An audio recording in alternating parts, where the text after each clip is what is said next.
প্রিয় দর্শক আসসালামু আলাইকুম। শুরু করতে যাচ্ছি আজকের বাংলাদেশ প্রতিবেদন। আজকে বাংলাদেশ প্রতিবেদনে আমাদের সাথে যুক্ত হয়েছে সুন্দর রমণী মিষ্টি ফুটফুটে আপুটি। অডিও কলের মাধ্যমে সরাসরি আপুটির সাথে কথা বলবো, তাই কেউ কোথাও যাবেন না। সম্পূর্ণ ভিডিওটি না টেনে দেখার চেষ্টা করুন। ভিডিওটি ভালো লাগলে একটি লাইক, একটি কমেন্টস করে আপনার মূল্যবান মতামত জানিয়ে দিতে পারেন আমাদের কমেন্ট বক্সে। আমাদের চ্যানেল নতুন হয়ে থাকলে চ্যানেলটিকে সাবস্ক্রাইব করে পাশে থেকে বেল আইকনটি ক্লিক করে দিবেন। ভিউয়ার্স, দেরি না করে সরাসরি চলে যাব আপুটির কাছে। আপু আসসালামু আলাইকুম। ওয়ালাইকুম আসসালাম। আপু কেমন আছেন আপনি? আলহামদুলিল্লাহ ভালো। ভালো আছেন না? জি। আপু, দর্শক জানতে চাচ্ছে আপনার নাম কি? সাবিনা আমার নাম। সাবিনা। সাবিনা আপু, আপনার দেশের বাড়ি কোথায়? শরীয়তপুর। শরীয়তপুর কোথায়? শরীয়তপুর ডামুড্ডা থানা, গ্রামের নাম পূর্ব ডামুড্ডা। ফ্যামিলিতে কে কে আছে আপনার পরিবারে? আমার বাবা মারা গেছে, আমার মার আরেক জায়গায় বিয়ে হয়ে গেছে। আচ্ছা, আপনার মায়ের আর একটা জায়গাতে বিয়ে হয়েছে নাকি? জি। তো এখন আপনার বাবা মারা গিয়েছে, আপনার মা আছে যিনি চলে গেছে অন্যের হাত ধরে। তো এখন আপনার মা কি আপনার কোনো খোঁজ খবর নিচ্ছে আপনাদের?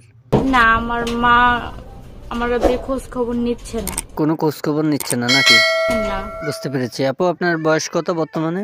আমার বয়স এখন 18 চলতেছে। 18 বছর বয়স। আপনার কি স্মার্ট মেয়ে? আপনি রাস্তাঘাটে কোনো ডিস্টার্ব করে না ছেলেপেলেরা আপনাকে? জি করে তো। ডিস্টার্ব করলে আপনি একা একা রাস্তাঘাটে বেরোবার কি দরকার আছে? আর আমাদের কাছে কেন আসছেন? দর্শকের কাছে কি চাচ্ছেন আপনি? আমি একা বের হইছি, আমি আজকে সবার মাঝে আসছি সবার কাছে বলার জন্য যে আমি অনেক বিপদে আছি, আমি অনেক কষ্টে আছি। আমি সবার কাছে হাত পেতে বলতেছি জানি সবাই আমাকে একটু সাহায্য করে, সবাই জানি আমাকে একটু হেল্প করে, আমার মুখের দিক জানি সবাই একটু তাকায়। খুব দুঃখজনক। আপু, আপনার নামটা যেন কি বললেন? সাবিনা ইয়াস। সাবিনা ইয়াসমিন। তো সাবিনা ইয়াসমিন, আমি আপনার কাছ থেকে জানতে চাচ্ছি, আপনার বাবা যখন মারা যায় তখন আপনার বয়স কত ছিল? আমি তখন আমার বয়স আমার 1 বছর তখন আর কি বল। আপনার আব্বু মারা যাওয়ার পূর্বে আপনার আম্মু কখন গিয়েছিল আপনাদেরকে ছেড়ে? আমার বাবা মারা যাওয়ার তার 2 মাস পরে আমার মা নাকি চলে গেছে। আমি আমার নানুর কাছে থাকতাম। এই যে আপনার বাবা মারা গেল, আপনার আম্মু আপনাদেরকে রেখে চলে গেল, আপনি এখন নানুদের বাড়িতে থাকেন, তো এই ক্ষেত্রে আপনার কোনো কষ্ট লাগে না, খারাপ লাগে না আপনার? হ্যাঁ, আমার তো খারাপ লাগে, কিন্তু আমি কি করবো? আমার বাবাও তো নাই দুনিয়াতে, আমার মা থাকতেও তো নাই, আমি কার কাছে যাবো? আমি কি করবো? আমার নানুর কাছে আমি ছোট থেকে মানুষ হয়েছি, কিন্তু আজকে আমার সেই নানুটা অনেক অসুস্থ। দয়া করে আপনি কান্না করবেন না। আসলে যার বাবা মা নাই সেই বুঝে যন্ত্রণা বাবা মার হারানো কতটুকু। তো এখন খুব খারাপ লাগতেছে বাবা মার জন্য, তাই না? আমার কাছে তো অনেক খারাপ লাগে। আমার তো মনে চায় যে আর 5 জনের মতো না আমি আমার মা বাবার কাছে থাকবো, কিন্তু এখন আমি কি করবো? আমার মা তো আমি দেখিই নেই কখনো এই পর্যন্ত। আচ্ছা আপু, আপনি কি আপনার মায়ের কোনো খোঁজখবর নিয়েছিলেন কখনো? আমি খোঁজ খবর নিয়েছি, তো আমি মানুষের কাছ থেকে শুনছি যে উনি চলে গেছে। আপনার নানু জানে না যে আপনার আম্মু কোথায় আছে?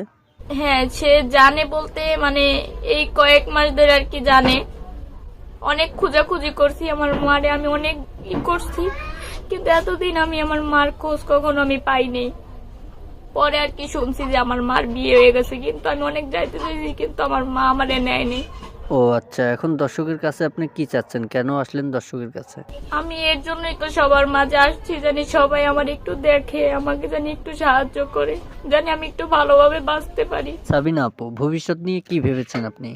কি করতে চাচ্ছেন ভবিষ্যতে আপনি?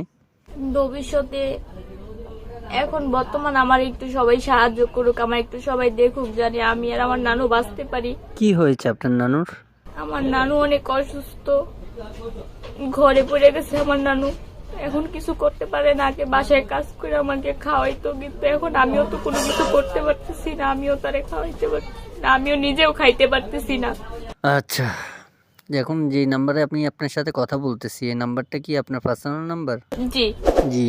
যে ছবিটা দিয়েছেন আমাদেরকে, যে পিকটা, এই পিকটা কার? ফটোটা কার আপনার? জি। আচ্ছা সামিনা আপু, দর্শকের উদ্দেশ্যে আপনি আর কিছু বলতে চান? কিছু বলবেন দর্শকের উদ্দেশ্যে? বললে বলুন। আমার ভিডিওগুলা যারা দেখতেছে, কেউ কখনো আমাকে খারাপ কথা বলবেন না, কেউ কখনো আমাকে খারাপ ভাষায় গালাগালি করবেন না, কারণ আপনাদের মাঝে আমি আসছি, আমি বিপদে পড়ে আমি আপনাদের মাঝে সাহায্য চাওয়ার জন্য আসছি। তো আমাকে সবাই সাহায্য করবেন, আমার নানুর জন্য সবাই দোয়া করবেন, আর আমার জন্য দোয়া করবেন যেন আমি ভালো থাকতে পারি, সুস্থ থাকতে পারি, আর 5টা মেয়ের মতন। আপনাদের কাছে আমার এইটাই চাওয়া। আর যদিও আমাকে কেউ বিয়ে করতে চায়, কারোর যদি ভালো লাগে সেটা আমাদের দেখবেন, বুঝবেন, তারপরে আমাকে যেটা ভালো হয় সেটা আপনারা করবেন। তো এখন বর্তমান আমাকে যদি পারেন আমাকে সাহায্য করবেন, সেটা আমার ফোনে ফোন দিয়ে আমার বিকাশ নাম্বারে। যে নাম্বারটিতে কথা বলতেছি এই নাম্বারে ফোন করলে আপনাকে পাবে না। জি। দর্শক, বলার মতো কোনো ভাষা আমার মুখে নেই। আপুটি যে পরিস্থিতিতে আছে, আসলে মানুষ যখন বিপদে পড়ে তখনই বোঝা যায় মানুষের কষ্ট। আসলে এই আপুটি যে কষ্ট, যে দুঃখ, যে যন্ত্রণা আপুটির মনে আছে, চাপা করে রাখছে, আজকে বলতে বলতে সে কেঁদে ফোন যুক্ত দিয়েছে। কোনো দর্শক যদি আপুটিকে ভালো লাগে, ওকে সাহায্য সহযোগিতা করার জন্য অথবা ওকে বিয়ে করে কাছে রাখার জন্য স্ক্রিনে আপুটির নাম্বার থাকবে, ফোন করে আপুটির সাথে যোগাযোগ করবেন। কেউ খারাপ বক্তব্য নিয়ে ফোন করবেন না, কেউ ফোন করে বাজে কথা বলবেন না। আমাদের ভিডিওটি ভালো লেগে থাকলে একটি লাইক, একটি কমেন্টস করে আপনার মূল্যবান মতামত জানিয়ে দিতে পারেন আমাদের কমেন্ট বক্সে। চ্যানেলে নতুন হয়ে থাকলে চ্যানেলটিকে সাবস্ক্রাইব করে পাশে থাকা বেল আইকনটি ক্লিক করে দিবেন। বিশেষ কথা না বাড়িয়ে চলে যাব, আজকের ভিডিও এই পর্যন্তই ছিল। আপনারা ভালো থাকবেন, সুস্থ থাকবেন। আসসালামু আলাইকুম।